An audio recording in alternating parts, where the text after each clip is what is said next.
Welcome to the Wrestling IQ Academy. In this short course, we will discuss choosing the right facility. One of the major things that has a lot of smaller and larger clubs end up going out of business or struggling to pay their bills, or even to just make enough of a profit to have it be sustainable for the owner or the leadership, or if it's a rec program, have it also not just sink them on facility costs. There seems to be this idea in wrestling that you have to have your own standalone space. It trickles down from high school programs having their own space and being able to walk in, open their wrestling room, and train whenever they want. However, if you look at other sports, soccer for example, tell me how many soccer academies own their own field. It's almost none. They all book field time. How many hockey teams own their own rink? Almost none. They all book ice time. So the challenge that exists in our sport, especially in high cost of living areas like I'm in New Jersey or California or the East Coast generally, is to have a facility that can sustain your program is typically very expensive, especially if you're paying rent on that facility 24/7 or a mortgage. When you're finding a facility, especially as you're getting started in your level 1 program, you should look for space that you can just roll out mats. Or mats are already rolled out, like a jiu-jitsu academy, where you can book mat space and book it by the hour.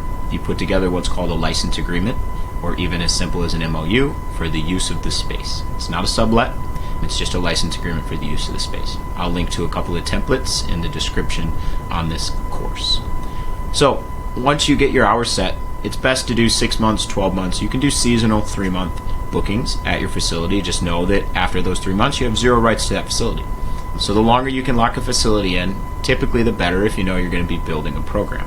You want to obviously book your standard set schedule, and then find somebody that's willing to work with you if you want to add match nights or you want to add camps or different events. So try to find a space that is really desiring extra revenue.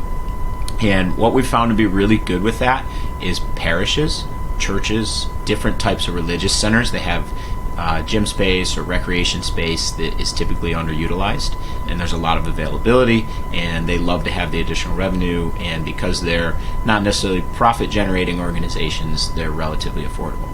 Other good options, VFW halls, firemen's halls. So think a little bit outside of the traditional sports space.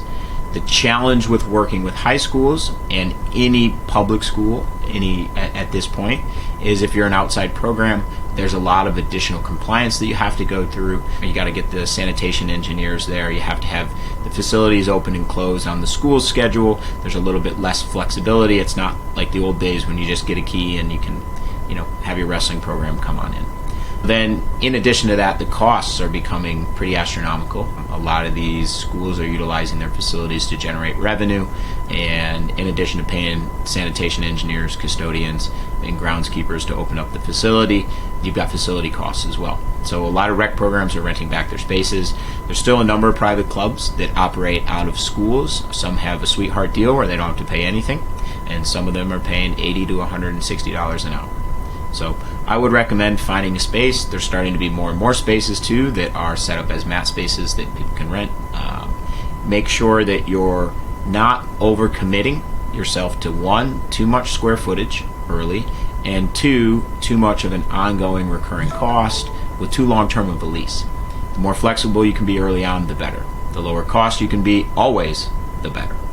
Remember, you're getting into this to impact the lives of kids. Right? You're not getting into this to coach 300 or 400 kids, and if you have a facility where you're paying $5,000 to $7,000 a month, you've got to coach 100 to 120 kids at $100 a month or $200 a month before you even break even.